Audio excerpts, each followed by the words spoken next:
first class of atoms and molecules, chapter number 3.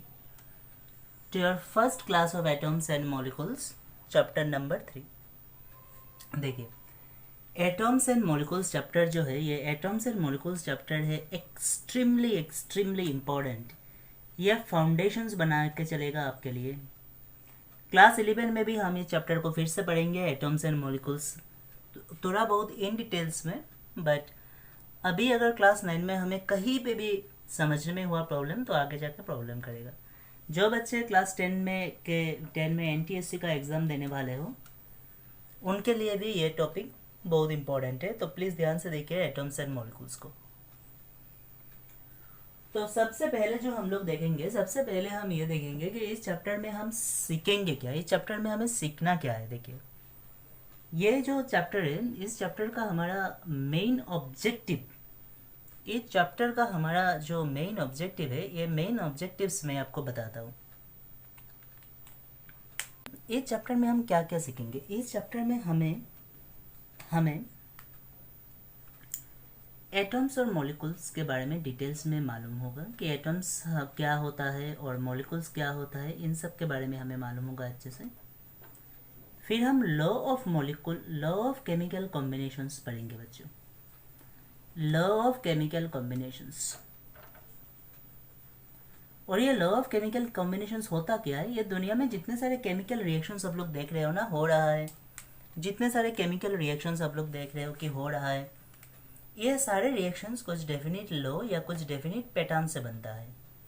ये सारे definite जो जितने सारे केमिकल इक्वेशंस होते हैं, वो कुछ डेफिनेट लॉ से बनते हैं. ये जिसको हम क्या कहते हैं, जिसको हम कहते हैं लॉ ऑफ केमिकल कॉम्बिनेशंस, जिसके अंदर में 2 टाइप्स ऑफ लॉ के बारे में हम पढ़ने वाले हैं. एक टाइप ऑफ लॉ होता है जिसको हम कहेंगे law of multiple proportions, law of conservation of mass. सिर्फ 2 ही लॉ हम क्लास 9 में पढ़ेंगे. आगे जाके क्लास 11 में इसको हम और डिटेल्स में पढ़ेंगे, इसको क्लास 11 में, कि उसका और बहुत लॉ है, देखेंगे हम लोग क्लास 11 में. फिर हम लोग लॉ ऑफ केमिकल कॉम्बिनेशंस जानने के बाद हम लोग एटम्स के बारे में एक फेमस थ्योरी पढ़ने वाले हैं इस चैप्टर में. वो है डाल्टन्स जी का थ्योरी. डाल्टन्स एटॉमिक थ्योरी क्या होता है, डाल्टन्स थ्योरी पढ़ेंगे. फिर इस चैप्टर में मैं आपको जो पढ़ाऊंगा वो होगा, जो आप लोग पढ़ोगे वो होगा मोलिकुलर मास, एटॉमिक मास, ये सब क्या होता है. मोलिकुलर मास के बारे में आप लोग जानोगे कि मोलिकुलर मास क्या होता है. और फिर अल्टीमेटली आप लोग मोल कॉन्सेप्ट के बारे में भी सीखोगे. अल्टीमेटली आप लोग मोल कॉन्सेप्ट के बारे में भी सीखने वाले हो कि मोल कॉन्सेप्ट क्या होता है. ठीक है, ये सारे ऑब्जेक्टिव्स है आपके चैप्टर के, जो आपको पढ़ना है, जो आपको पढ़ना होगा. चलिए,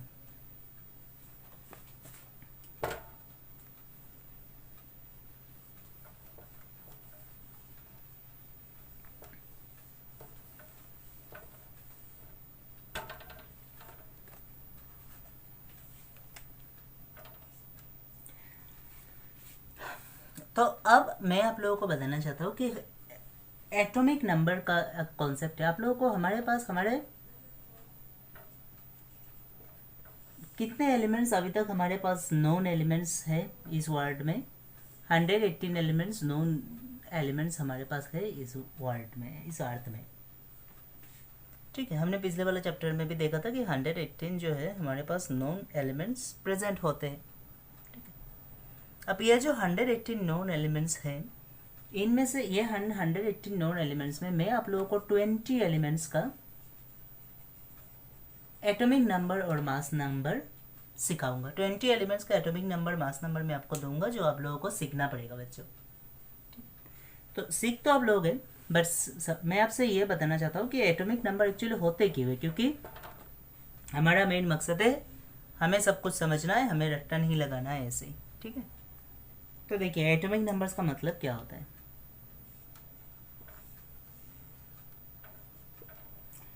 ये देखिए, ये हमारा पॉजिटिव चार्ज सेंटर है और इसके सराउंडिंग्स में इलेक्ट्रॉन जो होता है वो क्या करता रहता है, घूमता रहता है. एटम्स कैसे होता है बेसिकली, एटम्स एक स्पेरिकल शेप होता है जिसमें एक पॉजिटिवली चार्ज सेंटर होता है और इसके सराउंडिंग्स में इलेक्ट्रॉन्स घूमता रहता है।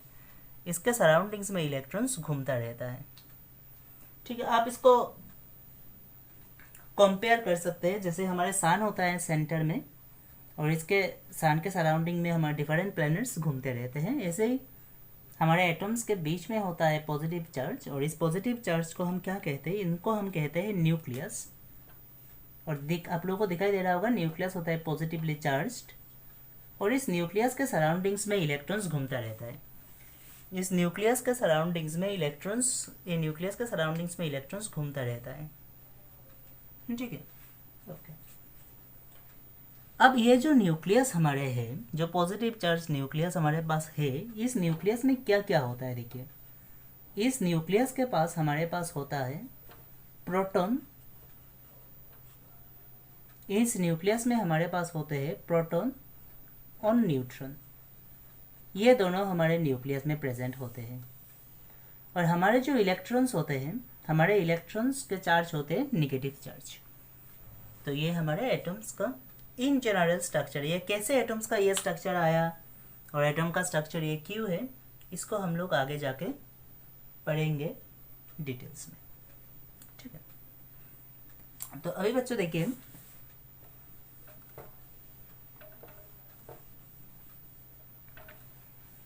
ये तो हो गया एटॉमिक। तो एटॉमिक नंबर से हमें मालूम क्या होगा, जो हम लोग बात कर रहे थे कि एटॉमिक नंबर से हमको मालूम क्या होगा। देखिए, आप लोगों को फर्स्ट 20 एलिमेंट्स के नाम, उनके सिंबल्स अच्छे से याद होना चाहिए, अच्छे से मालूम होना चाहिए। जैसे मैं एक एलिमेंट्स लिख रहा हूँ H, ये किसका, ये H कौन से एलिमेंट्स को रिप्रेजेंट करता है, इसको रिप्रेजेंट करता है हाइड्रोजन को। और इसका एटॉमिक नंबर कितना होता है 1। एटॉमिक नंबर को हम एक सिंबल Z से भी रिप्रेजेंट कर सकते हैं। फिर सपोज हीलियम, मैंने लिख दिया हीलियम। हीलियम का एटॉमिक नंबर कितना होता है बच्चों 2। अब ये सब क्या रिप्रेजेंट कर रहे हैं, जब मैं बता रहा हूँ इसका एटॉमिक नंबर 1, इसका एटॉमिक नंबर 2, ये रिप्रेजेंट क्या करते हैं, एटॉमिक नंबर 1 और ये एटॉमिक नंबर 2, ये रिप्रेजेंट क्या कर रहे हैं बच्चों देखिए। ये जब मैं बोल रहा हूँ इसका एटॉमिक नंबर 1 है, इसका एटॉमिक नंबर 2 है, ये सब रिप्रेजेंट क्या करते हैं। एटॉमिक नंबर का मतलब होता है, एटॉमिक नंबर का मतलब होता है नंबर ऑफ प्रोटॉन्स। तो इसका मतलब हाइड्रोजन में कितने प्रोटॉन्स है, 1 प्रोटॉन्स है। हीलियम में कितने प्रोटॉन्स है, हीलियम में प्रोटॉन्स है 2। ठीक है, सिमिलरली लिथियम आता है फिर आपका। अगर मैं कहूँ कि लिथियम का एटॉमिक नंबर है 3, तो इसका मतलब ये हमसे क्या बता रहा है कि लिथियम में नंबर ऑफ प्रोटॉन्स कितने हैं, लिथियम में नंबर ऑफ प्रोटॉन्स है 3। ठीक है, ये हुआ आपका एटॉमिक नंबर का कहानी। अब देखिए, एटॉमिक नंबर आपको समझ में आ गया, तो फिर आप समझेंगे मास नंबर क्या होता है।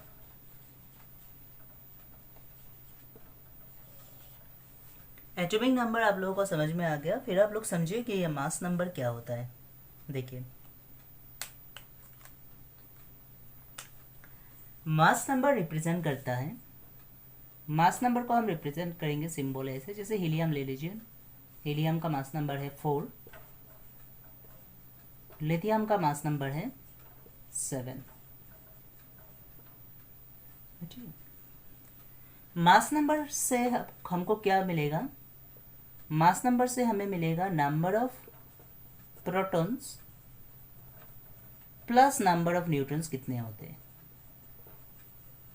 प्लस नंबर ऑफ न्यूट्रॉन्स कितने होते हैं। मास नंबर से हमें ये इन्फॉर्मेशन मिलता है कि नंबर ऑफ प्रोटॉन्स कितने होंगे और नंबर ऑफ न्यूट्रॉन्स कितने होंगे। इतना इन्फॉर्मेशन हमें मिलेगा मास नंबर से, इतना इन्फॉर्मेशन हमको मिलता है मास नंबर से। ठीक है बच्चों, ये इन्फॉर्मेशन हमें मास नंबर से मिलेगा। ओके, अब देखिए ज़रा यहाँ पे हीलियम का एटॉमिक नंबर कितना था 2, इसका मास नंबर कितना हो गया 4, डबल हुआ है। 80% केसेस में क्या होता है, जो एटॉमिक नंबर है मास, उसका डबल मास नंबर होता है, पर सिर्फ 80% केस में। इसमें बहुत सारे एक्सेप्शन है, तो ये कोई जनरल रूल नहीं है। देखिए, लिथियम का एटॉमिक नंबर था 3, बट इसका मास नंबर हुआ है कितना 7। तो आज मैं जो 20 आपको एटॉमिक नंबर और मास नंबर सिखाऊंगा, उम्मीद करता हूँ ये आप लोग नेक्स्ट क्लास तक याद आ जाएगा आप सबको। ओके बच्चों, bye, have a great day.